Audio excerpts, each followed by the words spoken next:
Hey guys, so I've actually had a few people ask me what it is I do for fun, what I do on my free time, and as you can see behind me, that is my 2015 RZR XP4 1000.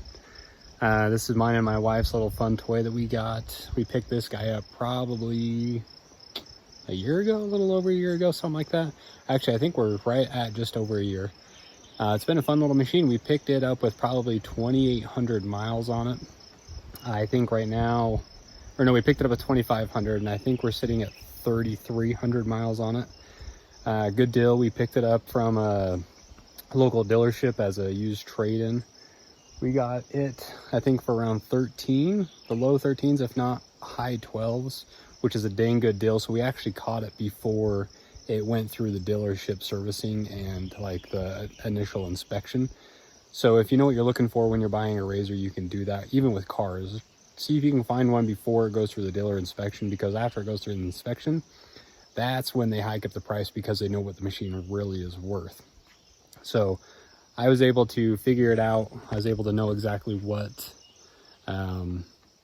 what to look for in a machine. And I came across this guy and we've loved it ever since. So let's check it out.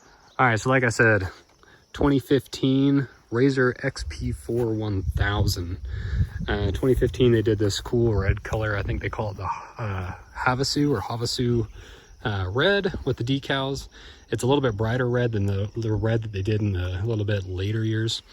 It did come with the cloth roof, the cloth plastic rear window, and it also came with the poly foldable window there, the windshield, and the LED roof light. The XP1000s, they come factory with LED headlights. They come with LED tail lights. And the things that we added on just actually shortly after we bought it was the rear view mirrors on the side. That was kind of a necessity, especially with a vehicle this large. It's super nice to have something like that. The things that I put on it just recently was a winch. I got a 3,500 pound winch from Badland. Just picked it up at Harbor Freight. It's actually done wonders for us. We actually just picked up the Rugged Radios headsets for the intercom communication systems. So if you're looking for a good budget intercom system, that's actually a video I'll be doing here soon. It is the RRP 242, and it's amazing. The sound quality in it is actually dang good. You're not spending, $700-800, even up to $1,000 just for the mountable under the dash systems. And you also have to buy headsets on top of that, all that kind of stuff. And it does pretty much all the features that, those higher end ones do, probably just not as clear. It is a portable unit, so I can take this out of the RZR and I can put it in the Jeep. It runs off of 9-volt batteries if I wanted it to. This one's currently running off of the 12-volt system in the RZR. So we do have the 29-inch tires from the factory. You're looking at the Maxxis Bighorns. Great tires. We haven't had any issues, never gotten stuck. It does have the Walker Evans racing suspension on it from the factory again.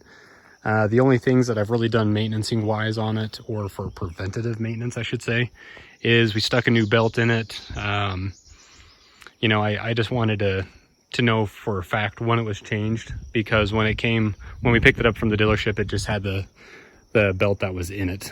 Stuck a new filter in there, changed the oil.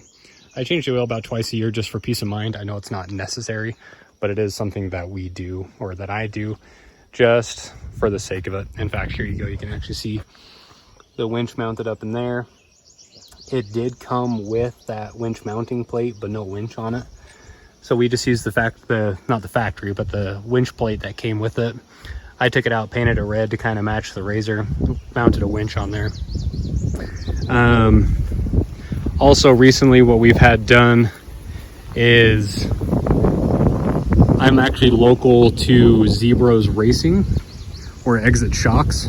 So I took off the front Walker Evans shocks on there, and I had them fine tune them and refill the nitrogen that's in them. And it's just something that you're supposed to do to service them, maintain them. They do leak nitrogen over time. They also leak the fluids out of there. And I just had him check the nitrogen, refill them. Luckily I did that because it was actually low on nitrogen. And this is my first ride with after getting it filled, and I gotta tell you, it's worth the time. It's worth the time and the money. It was $10 a shock, and I mean the ride quality is just, it shot up crazy. So a couple of things I wanted to go over with, not that I necessarily purchased these things or anything like that, but just my opinions on them. I'm actually really happy with this canvas roof, just being that it holds the weather great, keeps the dust out, same with that rear windshield.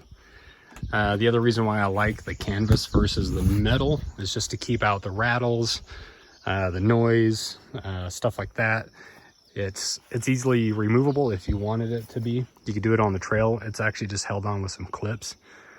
Sadly, the people who put it on and installed that light bar, they actually drilled holes through the canvas roof and mounted the light bar down through the roof.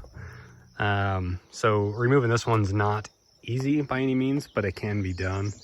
The light bar is actually amazing. It's just a cheap Amazon, knockoff LED light bar, but I got to tell you, I'll post up some pictures of, how that actually turned out. It's super duper bright.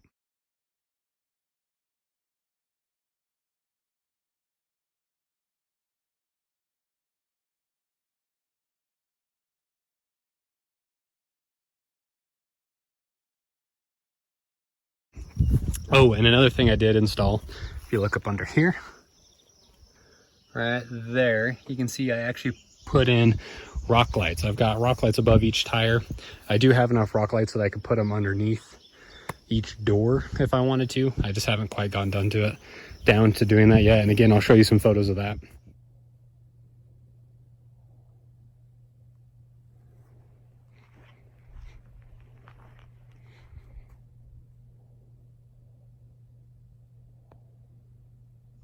You'll see that the rock lights are actually pretty dang bright, not needed.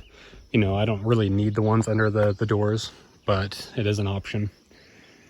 The reason why I did those wasn't for really aesthetics, to be cool, hip, whatever it be. I actually did it for when we're out camping in this thing, because we do take this camping. We'll load all of our gear into it and run this as our camping rig. So it's nice to have the lights around the machine when you are camping. That way you can see what you're doing. You have a better idea of walking around the campground, what's going on. You can see that I'm actually here in a campground at the moment. This is the beautiful northern Utah. I love this place. I get to go out and do things like this. As far as cargo area goes, it's actually got quite a big of a trunk. You got your engine access down there. You can see your spark plugs. You can see your cam covers or your valve covers, whatever people like to call them. Yeah, beautiful machine. So if you're looking to buy one, I highly recommend it. Look for a good deal. Don't just go out and buy the next one you see. Hold out. We searched and searched and searched. We were actually about to buy a 2018 900. Beautiful white machine. Nothing wrong with it really, but we held out just because we knew we wanted the 1000. We knew that we wanted the 4-seater. We wanted, all the cool accessories. And we just wanted a certain price tag, and that's what we were holding out for. After that white 18, we actually almost picked up, I think it was a 2012 or 2013. It was the older body style before this. It was an 800 4-seater. Again, beautiful machine, but there's nothing that competes with the 1000. That power, it's amazing, because you're sporting in this, even in these older models in the 15, you're sporting 107 horsepower on a machine that weighs 1,600 pounds. I mean, you can't argue with that. Beautiful, fun machine. I mean, sure, you could run the 1000. There's really no point in running the not the 1000, the turbo. You can run the turbo for around here. I mean, this is all just trail riding. It's kind of, that kind of stuff. I don't need a turbo. If I was to go out into the dunes, do that kind of stuff, I think the turbo would be definitely worth it. But I love that instant torque. I love that sound of that engine. Great power, fun toy. Highly recommend. And if you guys have any questions on the RZRs you want me to answer, or help you out with. I do work on them. I actually rebuilt, that's another thing I just remembered. I rebuilt that front differential. Polaris puts in a plastic, they call it a sprog cage or a roller cage. I call them roller cages. It's a less awkward word for them. But they put in a plastic one in that front differential. I snapped that.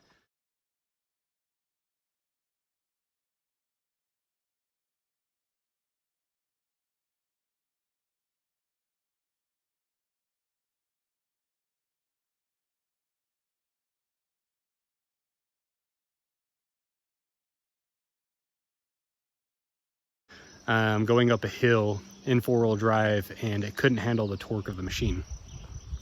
You can pick up, I think it was on superatv.com, you could pick up an aluminum version. It probably took me a total of an hour to put that new aluminum cage in for the roller cage, and worth it. I mean, super worth it. Much heavier duty. It can handle the torque of the machine. I don't know why Polaris put plastic ones in there to begin with. Probably just to get you back for a service, or, you know, to spend the money on their upgraded differential. But again, guys, if you have any questions, hit me up. I'd love to answer them, show you what's going on, and look out for that review on the Rugged Radios headsets. I'll be doing that here shortly. See you guys.